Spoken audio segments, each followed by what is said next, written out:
Hello and welcome back to my F125 modded career mode. If you haven't seen part 5 at Monaco, I highly recommend check it out. A lot's happened. There was no grip, there was a lot that went on. Big battles at Monaco as well. 2-stop strategy was very chaotic, and it was just, I highly recommend check it out. Obviously we're here at round 6 for Canada, which is one of my personal favourite circuits. Obviously a lot of history's been here with Lewis Hamilton in 2007 winning his first Grand Prix, that iconic 2011 Jensen Button performance of the 5-hour race at Canada in the wet. And obviously we're here today for our first race here at Canada. We raced here previously, so it's first time here again on a wheel, so it's very exciting to see how we get on. Obviously this is qualifying now, trying ourselves a lap as a base lap, trying to improve as much as we can. We have a good setup for this track as well, so hopefully try and do as much as we can. Obviously we've got purple first sector, we're now coming through to the end of the final lap, go a bit wide into the chicane, a very awkward chicane that you see on there, but now coming across the line, we're coming across, it's a decent lap, it's not too bad, but I lost quite a lot of time. As you see, I locked up obviously into that final hairpin on the final sector, so that's cost me a lot of time. So there's definitely about, I think about 8 tenths possibly to catch up on, but we're going to go for our second qualifying lap, see how much time we can catch up on this second run. If you didn't see, Max Verstappen all the way in P16 and Lando Norris in P14, as Verstappen's title rival so far, Oscar Piastri, is actually on provisional pole position, so he has got a lot of catching up to do. Very odd performance from Verstappen all the way down in P16, so he must be struggling a lot obviously with maybe this first qualifying laps. Hopefully he's going to improve. Obviously we're on for our second qualifying lap, try and make away with those mistakes obviously from our first qualifying, try and make it clean again, try and get a good lap obviously for our last qualifying lap. We try and not push as much as we can through this final sector and try and get it clean. Obviously coming through that final sector where we messed up last time, try and get there cleanly and safely, and try and come through, run across the line now. It's going to be P4, which is again, it's really a big improvement from where we was last time. But coming back into the pits, we're a P5, provisional P5, which is good. Obviously coming back to check if Verstappen's still in P17, which he is, which is again really concerning, because both of the Red Bull drivers, P17, P16, is somewhere I didn't expect them to be. Obviously they've got the second best car on the grid, one of the best engines on the grid as well, so it's definitely something really concerning obviously for the Red Bull team at the moment. But you see we're on our final qualifying lap with under a minute to go. We set our first purple sector 1, which you've got obviously got the great run. I feel really comfortable with this car at the moment, so hopefully we can get a good time. Honestly coming through the final sector, we've got two purple sectors. I'll come through the final sector, decent laps, try and get through the final chicane nice and safely through there, plant the power, we're going to come across the line, and when it comes to the right, it's going to be P4, so that's great. Even though that lap was 2 purple sectors, it's still good for P4, because again, our top line speed is still very limited compared to everyone else who's not got the best straight line speed on the grid. But Verstappen in a P15 position, which is really weird, because normally he would have pace around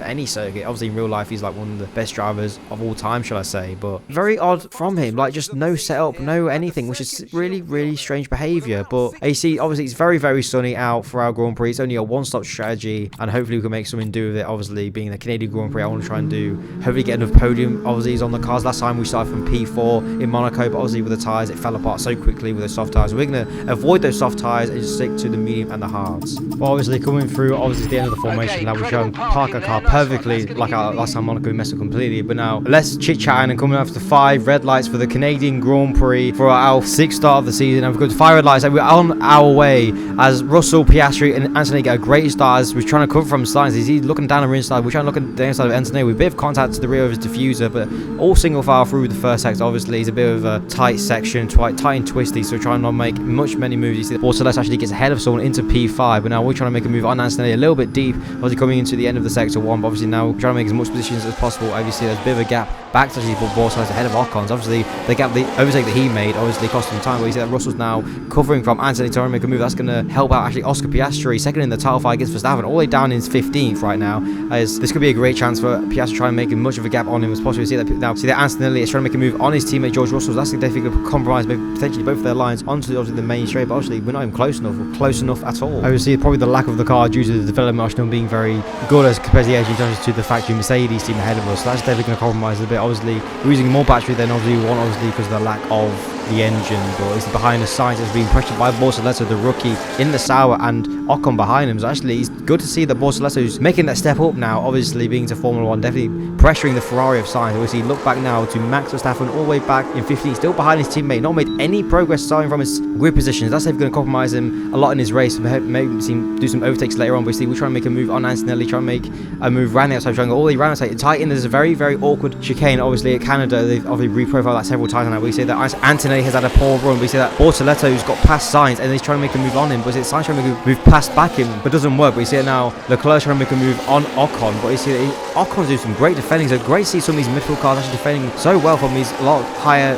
cars. And well, you see that Leclerc also gets back out Ocon in the end. But you see a lot of these midfield cars are still running really good. We see that Antonelli streams past us, as I completely forgot to put on my ERS deployment at all. But you see that's the difference between ERS and no ERS deployment at all. We see how effective obviously the battery is. But now we're still hooked on the back of Antonelli of his gearbox. He's trying to make a move obviously onto lap 4 as he makes a major mistake like he did in Abu Dhabi in F2, trying to let us through. But obviously he's not going to let go very easy. That lockup obviously cost him a bit of his tyre, but obviously that's going to affect his run and compromise him. Obviously we get the DRS and ERS on him, so we're trying to make a move down into very, again, awkward chicane. A lot of awkward places obviously trying to overtake in Canada, but we make the move stick. A little bit of awkward, a bit of an oversteer, but thankfully again Antonelli with a costly mistake which benefits us like he did in F2 in that championship finale. He was fighting against with us and Behrman, and that cost him the tile and obviously his teammate. But now forgetting the past, obviously Antonelli's going to get the run back onto the main straight, obviously the help of DRS onto lap 4, onto coming to lap 5 again. He gets the move stick, and obviously that was just very easy for him. Obviously he's got a much better engine and car underneath him. Now obviously staying on to that same lap where he made that mistake, obviously we're coming through the same place. We have a bit of a slide again. We're sliding so much on the exit. We're actually getting a bit of a PTSD obviously what happened in Monaco. We actually,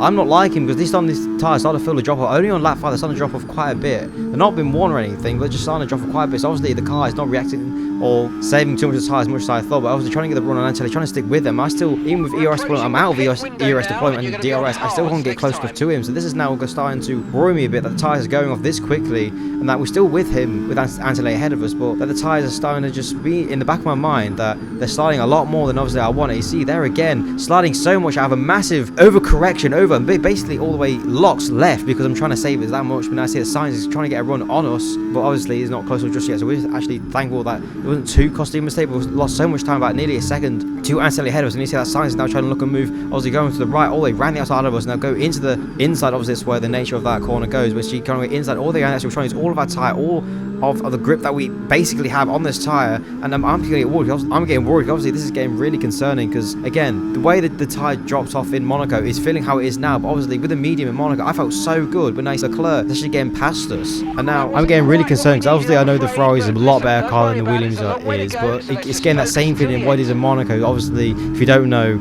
as I bang into the wall there, that I'm actually struggling a lot with grip in Monaco. Then I lost a podium because of that. We see that Sainz go all the way around the outside, and we can't even stay ahead of him into the hairpins. So we're actually losing so much time on these worn mediums that are going off so quickly. And you see that there's a slow car behind us, and that is Max Verstappen. Max Verstappen is going very slowly all of a sudden. Why is he going really slowly? He's not out just yet, but we see we're a bit of contact at the back of Sainz and a bit of contact we'll bang in with Bortoletto. That's going to cost us a lot of time. A run down the main straight. You see that Bortoletto just streams past us. See that Ocon now wants to move, a bit of a taste obviously going past us, but you see that Ocon right behind our gearbox. We're trying to make a move back on Bortoletto if we can. We go a bit of sliding more on these tyres, and more we keep sliding. We have a massive moment yet again, we catch it yet again, and now Ocon, now Norris streams past us, so we are losing about 4 or 5 positions on this, about half a lap, and now this is costing us dearly, because we were fighting about P4, P3 in this race. And Verstappen, obviously I'm not sure what happened with him, but that's cost him so much, but now we're struggling even more with him. But now we're trying to latch on the back of Norris if we can, because we're losing so much time, but these tyres are going off the cliff so much like they did in Monaco, and now we're trying to stay ahead of Alonso who's ahead of us. Now we have a massive moment, now we spun, now we're in the wall, now we've got damage, and we're not out of the race, but we've lost a lot of time. We spun, and now we've got damage to our front wings. That's cost us so much now. We're in the same boat as Max Verstappen. We are not even fighting for the top 10 for points or anything. That has cost us so much, but now we'll go back to a replay to what happened to Max Verstappen all those, like, a lap ago, as he actually got a puncture on with his car. So more drama here actually happening at Canada, as we obviously on board with Alonso see our dramatic spin obviously into the wall. Obviously the lack of grip on these tyres is just nothing. As we're coming into the pits, obviously these tyres, I'm actually just really mad because the car is acting, performing so badly. That's just nothing that I want. Obviously we come into the pits, Leclerc and everyone was ahead of us was coming, so this would have been a lap to box anyway. So this is even more annoying that I crashed on the in lap for a pit box, but obviously you see Norris and Ocon are still fine heading together, and see we're actually coming out of the pit lane. You see that Max Verstappen is just behind us, so you can see him in the distance behind us. We see the next lap everyone else actually pits as well, so we could have been fighting again for the top 5 or maybe top 10, I don't know. Just the lack of grip of the tyres just felt horrible. You see actually ahead of us with Gasly, Sainz and Hulkenberg and Albon. I see a nice big battle obviously together. Obviously we would have been ahead of these obviously before that crash, and obviously caused a mistake from our end, but the tyres just, again, I keep saying this, but the chassis and everything with the car just feels horrible. You see that Piastri's got a big gap of nearly 4 seconds obviously ahead of Russell.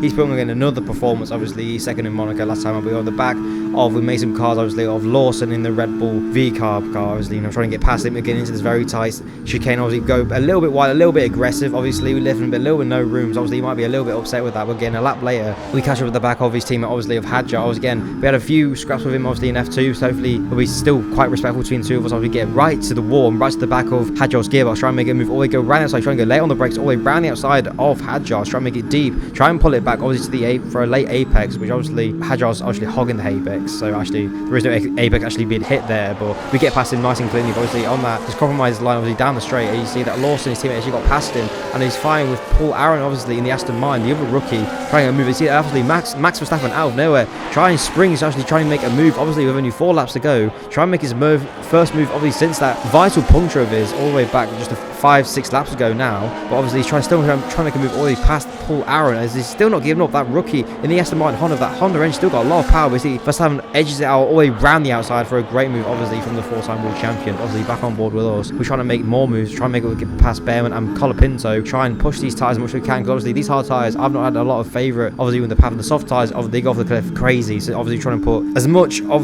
what I've got left in these tyres, I try and send it down all the way down the side of Behrman, which you do very nicely, and try and get the pack of Colapinto. We try and use all of our ERS on the exit, use all the grip we have on the tyres as well, past Colapinto, so that makes a nice move obviously past both of them, so that's 2 more positions, but it's still not enough because we're already back in P14, so we're trying to move on. Sonoda who's obviously ahead of us. Obviously this is actually going on to the final laps. Obviously we've actually running out of time very, very quickly. Not a lot's actually happened in this Grand Prix. It's very spread out. Obviously that mistake from us cost us so much that actually even points was a bit difficult, but obviously Oscar Piastri coming across the line to take his 2nd win of the season at Canada. Obviously McLaren has been a very, very dominant performance from him. Obviously we're on the back of our teammate, we're trying to make a move past him obviously, because obviously you always want to beat your teammate obviously in a team battle, so just trying to get a move on him, trying to get him on the exit, trying to use the ERS obviously get past him, trying to use all the power obviously got in our battery, but obviously we're running out. Obviously Albon must have more in his system, obviously in his engine, more than we do, so obviously we can't even get past him. We try to make a move, we try and send it a little late, but obviously it's a little too late, because obviously any later would have made contact. So I was trying to get through the final sector, through the final corner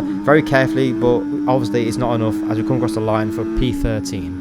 Which is very disappointing, honestly. But again, I have to keep saying this. The car, the tyres, the chassis and everything just feels all over the place at the moment. It doesn't feel consistent. At the start of the season, it felt actually pretty nice. But now, obviously, these last few races feel like it's kind of dropped off a bit. I'm starting to really show what the tyres are doing and everything. It feels really, really underwhelming. But Oscar Piastri takes a very dominant win at Canada with George Russell in 2nd. And Kimi Antonelli getting his 2nd podium for the rookie. But all the way, Max Verstappen all the way down at the bottom. Really is, again, odd to see from the performance. Obviously, the puncture didn't help out at all, but qualifying didn't help him either. I think either way he would have been screwed over with a puncture. So obviously really, really difficult weekend from the former title leader, but obviously Oscar Piastri and Lando Norris overtake him in that. So obviously now it's very, very close at the top of the championship. Obviously constructors, it's a bit more of the opposite. Obviously McLaren are leading a lot further from McLaren, but obviously see back over to the development side of the car. I'm still trying to develop as much as I can, but again, Albon is going for more reliability for some reason. I'm not sure why, because obviously our reliability is completely good. Actually, it's like a 3rd best on the whole grid, but obviously compared to everything else, we need more powertrain. That's what I'm after, more chassis, but obviously that's not what he's doing, so that's really, really conflicting for me, because I can't get enough out of the cars as possible. But that has been the Canadian Grand Prix, a very underwhelming one. It's such high potential, but again, the tyres went off so quickly like it did in Monaco. It cost us so much, but sadly for that. But I hope you guys enjoyed this Canadian Grand Prix. It's actually less chaotic than Monaco the last time out, which is again surprising because it's Monaco. But I hope you guys enjoy it, and I'll see you guys in the next one. Peace.